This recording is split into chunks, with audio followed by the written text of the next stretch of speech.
লজ্জা লাগে, লজ্জা। ওপারে যারা বসেন, ওই যে পেছনে চেয়ারগুলো দেখছেন না, তারা বলবেন খেলাধুলায় আবার কিসের লজ্জা। আমাদের লাগে ভাই। আপনারা যেভাবে ওয়েস্ট ইন্ডিজের বিপক্ষে টানা 3 ম্যাচে হারলেন, যেভাবে আপনারা এমন একটা দলের বিপক্ষে হারলেন, সেই দলটা নেপালের কাছে, যারা কেবল ক্রিকেটে শৈশব থেকে কৈশোরে পদার্পণের চেষ্টা করছে, তাদের বিপক্ষে সিরিজ হেরে আপনার বিপক্ষে খেলতে নেমেছে। আপনার দলের ব্যাটাররা যেভাবে ফেল করেছেন ম্যাচের পর ম্যাচ, এবং তারপরে ওই ব্যাটিং কোচের অলিখিত দায়িত্বে যিনি বাংলাদেশি বংশোদ্ভূত কোচ, যেভাবে তার নিজের সিদ্ধান্তগুলোকে চাপিয়ে দিয়েছেন, বাস্তবায়ন করেছেন, সিন্ডিকেটকে শেষ ম্যাচ পর্যন্ত জোরদার রেখেছেন, আমাদের লজ্জা লাগে। বাংলাদেশ আজকে যেভাবে হেরেছে, সবার অপেক্ষা ছিল শুরুর দিকে যে আসলে তানজিদ হাসান তামিম কি শতকটা করতে পারবেন, বাংলাদেশের তৃতীয় ব্যাটার হিসেবে টি-20-তে তিনি কি সেঞ্চুরি হাঁকাতে পারবেন। চট্টগ্রামের মাঠে চট্টগ্রামের 2 সন্তান তামিম ইকবাল এবং পারভেজ হোসেন ইমন, বাংলাদেশের টি-20-র 1 এবং 2 নম্বর সেঞ্চুরিয়ান, এখানটায় সেঞ্চুরি করেন নাই। কিন্তু তানজিদ তামিম হয়তো চট্টগ্রামেই সেই সেঞ্চুরিটা করবে। 89-তে তিনি আউট হয়ে গেছেন, কষ্ট বেড়েছে। এরপরের অপেক্ষা বেড়েছে বাংলাদেশ কখন পরাজিত হবে, এখনো এত লেট হচ্ছে কেন। এই যে 89-র গল্পটা বললাম, লজ্জার গল্পের সাথে এই 89-কে যদি আপনারা প্যাচ আপ করেন, কি দেখতে পাবেন? বাংলাদেশের 89 রান তানজিদ তামিম এবং 22 বলে 23 রান করেছেন সাইফ হাসান।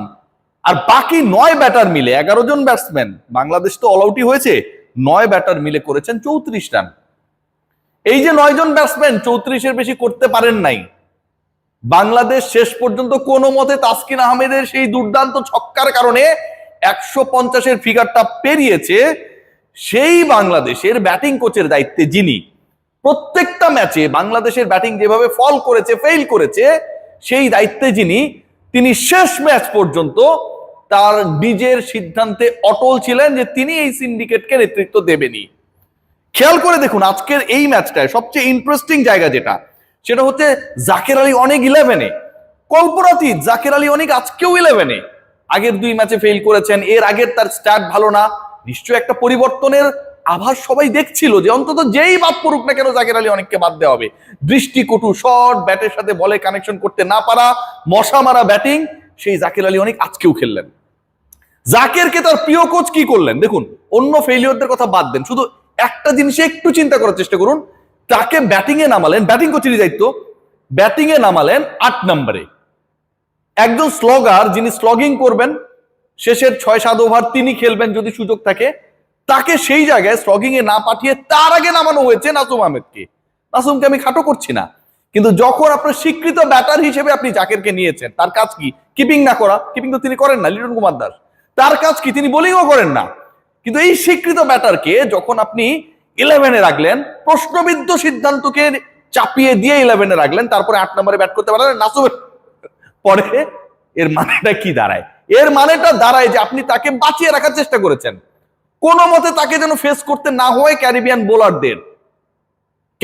বোলারদের ফেস করতে না হয়, এইরকম পরিকল্পনা নিয়ে যখন একজন ব্যাটসম্যানকে টপ 6-এ জায়গা দিয়ে দেওয়া হয়, এর থেকে হৃদয় বিদারক, লজ্জার, বিব্রতকর ঘটনা, বিতর্কিত ঘটনা আর হতে পারে? সেই জাকের প্রথম বলেই আউট হয়ে যেতেন, অল্পের জন্য ক্যাচটা ধরতে পারলেন না, মিস ক্যাচে শেষ পর্যন্ত সেটা হয়ে গেল বাউন্ডারি। পরের বলে 1 রান, তারপরের বলে ফুল টস বল, মারার বল, লেগ সাইডেই মারার বল, যেখানটায় তিনি মারার চেষ্টা করেন, অফ স্টাম্পের বাইরের হোয়াইট বলগুলো যেদিকে মারার চেষ্টা করেন, সেই বল ব্যাটের সাথে কানেকশন করতে পারলেন না। এলবিডব্লিউতে আউট হয়ে গেলেন, শুধু না একটা রিভিউ নষ্ট করলেন। কারণ জাকের জানেন তিনি যা খুশি করতে পারেন, এটা নিয়ে আসলে খুব বেশি কেউ বলার থাকবে না। 11টা দেখুন না, 11 দেখুন, মাস্টার থিঙ্কার, মাস্টার ক্লাস, কত ধরনের আমরা বিভিন্ন সময়ে বিভিন্ন উপমায় উপমান্বিত করেছি সেই বাংলাদেশি বংশোদ্ভূত সিন্ডিকেটের নেতাকে।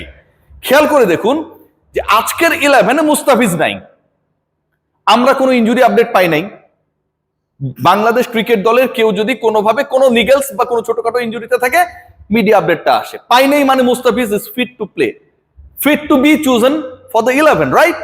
এখন মজার ব্যাপার যেটা, যেই উইকেটে আপনি 3 স্পিনার খেলাচ্ছেন, যেখানটায় শাক মাহাদিকে খেলাচ্ছেন, রিশাদকে খেলাচ্ছেন, নাসুমকে খেলাচ্ছেন, তার মানে আপনি ধরেই নিচ্ছেন এখানটায় স্পিন ঘুরবে, বল স্লো হয়ে যাবে, ব্যাটাররা স্ট্রাগল করবে। 3 স্পিনার খেলাচ্ছেন যখন আপনি 11-এ, আপনি যদি একজন পেসারও খেলান আপনাকে ফিসকে খেলাতে হবে। ফিসকে খেলানো হলো না। ফিসকে কেন খেলানো হলো না সেটার উত্তর আপনি কোথাও খুঁজে পাবেন না। 3 স্পিনার খেলাচ্ছেন আর আপনি ফাস্টেস্ট বোলারদেরকে তাদের সাথে কম্বিনেশন করছেন। ওয়ার্কলোড, তাসকিন আহমেদের ওয়ার্কলোড হয় না। তাসকিন আহমেদ টানা ম্যাচ খেললো না। মুস্তাফিজ আইপিএলে যখন যায় তখন টানা ম্যাচ খেলে না। 4 ওভার বল করতে মুস্তাফিজের ওয়ার্কলোডেড হয়ে যান। লজ্জা কোথায় রাখি? বাংলাদেশ ক্রিকেট বোর্ডের প্রেসিডেন্ট আমিনুল ইসলাম বুলবুল অবশেষে দায়িত্ব নিয়ে এই যে সিন্ডিকেট বাজি, এটা ভাঙার একটা আভাস দিয়েছেন। দিন শেষে মাঠের ক্রিকেটের রেজাল্টটা যদি এরকম বিব্রতকর, লজ্জাজনক, বিতর্কিত হয়, এন্ড অফ দ্য ডে কিন্তু গালিটা বাংলাদেশি বংশোদ্ভূত সেই কোচ খাবেন না, খাবেন বিসিবি প্রেসিডেন্ট। অনেক পরিকল্পনা নিয়ে আপনি আসতে পারেন, কিন্তু ন্যাশনাল টিম রেজাল্ট না দিলে, এভাবে বিতর্কিত ভাবে নেপালের বিপক্ষে হারা দলের বিপক্ষে গোহারা হারলে, এন্ড অফ দ্য ডে সেই দায়টা বর্তায় ক্রিকেট অপারেশনস এর উপরে। নাজমুল আবেদিন ফাহিম, আপনি এত গাটসি, এত ভালো ভালো কথা বলতেন একটা সময়, না? আপনার ব্যাটিং কোচ যখন রেজাল্ট এনে দিতে পারে না, এবং সেটা শুধুমাত্র বিচ্ছিন্নভাবে এই সিরিজে না, প্রত্যেকটা ওয়ানডে কিংবা টি20, বাংলাদেশ ওয়ানডেতে 100 করতে পারে না, 109 রানে অল আউট হয়, 91, 89 রানে অল আউট হয়ে যায়। অথচ ওই কোচ বহাল থাকেন শুধুমাত্র পার্টিকুলার একটা ক্রীড়া শিক্ষা প্রতিষ্ঠানের সিন্ডিকেটের কারণে। এই সিন্ডিকেট ভাঙার কেউ নেই, পার্টিকুলার একটা ফ্র্যাঞ্চাইজির কোচ হিসেবে তিনি কাজ করেছিলেন, সেটার কারণে। খেয়াল করে দেখুন যে আপনি সবকিছু রেডিমেড করে দিবেন, এন্ড দেন তিনি বলবেন যে টেস্টটা কিন্তু ভালো হয়েছে। আপনি রানবেন, আপনি বাজার করবেন, আপনি রোজ পোলাও মাংস তাকে এনে দিবেন, তিনি খেয়ে দিয়ে বলবেন যে দারুণ হয়েছে, রিভিউ দেবেন। বাংলাদেশ জাতীয় ক্রিকেট দলের সেটার সুযোগ নেই, যেটা কুমিল্লা ভিক্টোরিয়ান্সে হয়ে নাফিসা কামাল করেছিল। তিনি যেটা করেছিলেন, আন্দ্রে রাসেল, সুনীল নারায়ণ, মঈন আলী সবাই রায়না দিয়েছিল যে ভাই নেন, আপনার কারে দরকার আপনি নেন। এইসব প্লেয়ার ভাই, আমি কি কইলাম যে কোনো কোচ, লেভেল 2 করা কোচরা যদি এনে দেন, ও টিমটা ফাইনালে তুলবে, নো ডাউট অ্যাবাউট দ্যাট। বাংলাদেশের আমিনুল ইসলাম বুলবুলের সেই সক্ষমতা নেই। তিনি যদি এখন আন্দ্রে রাসেল, সুনীল নারায়ণের কয় যে তোমরা এসে বাংলাদেশের ওই খেলো, ওয়েস্ট ইন্ডিজের বিপক্ষে ওয়েস্ট ইন্ডিজের ক্রিকেটাররা খেলবো, সুযোগ নাই। এত সুন্দর খাবার পরিবেশনে কিংবা টেস্টটা খেয়ে দিয়ে বললাম সুন্দর হয়েছে, সেই সুযোগটা নেই। এন্ড অফ দ্য ডে এই যে টেস্টার হিসেবে ইউজ করে, এন্ড অফ দ্য ডে সেই পুরো ক্রেডিটটা একজন নিয়ে গেছে, এবং বাংলাদেশ দলে গ্রুপিং সৃষ্টি করেছে, আরেকটা পার্টিকুলার ফ্র্যাঞ্চাইজিকে নিয়ে ভেঙচি কেটেছে। সিরিয়াসলি, এবারে বিপিএল এ আছে প্রভাবশালী একটা ফ্র্যাঞ্চাইজি, অনেক বছর ধরেই আছে একটা ফ্র্যাঞ্চাইজি, আশরাফুল ইস্যুতে। আশরাফুল ব্যাটিং কোচ হতে পারেন, এরকম আলোচনাটা যখন শুরু হলো, আশরাফুলও 2-1 সাক্ষাৎকারে যখন বললেন যে আমার সাথে অনেক আলোচনা হচ্ছে, তখন তিনি বিদেশি একজন কোচের সাথে, খবর এসেছে বিভিন্নভাবে, গুঞ্জন আকাশে বাতাসে, ভেঙচি কাটেন। আশরাফুল কোচ হবে ব্যাটিং? আশরাফুলের ক্যালিবার আপনি জানেন? আশরাফুল নিয়ে কথা বলেন, এবং এটাতে বলা হয়েছে আশরাফুল নাকি ওই সিন্ডিকেটের অংশ। কোন সিন্ডিকেট বুঝছেন? সব সময় মোটামুটি কয়েকটা বিপিএল থেকে এবারে বিপিএল রয়েছে, যেই দলটা গুরুত্বপূর্ণ দলটা, আলোচিত দলটা, এবং বিপিএল এর সাকসেসফুল দলগুলোর একটা, সেই দলের সিন্ডিকেট নাকি আশরাফুল। এই কারণে আশরাফুল এখানটায় নেওয়া যাবে না। এই যে ঘটনাগুলো ঘটে, তিনি একলা থাকবেন, তিনি একলা সবকিছু করবেন, বাকিরা এখানে কোনো কিছু করতে পারবে না। তিনি বাংলাদেশ জাতীয় দলকে একটা ফ্র্যাঞ্চাইজি ক্রিকেটের টিম বানিয়ে ফেলবেন, তার পছন্দের ক্রিকেটারদেরকে খেলাবেন।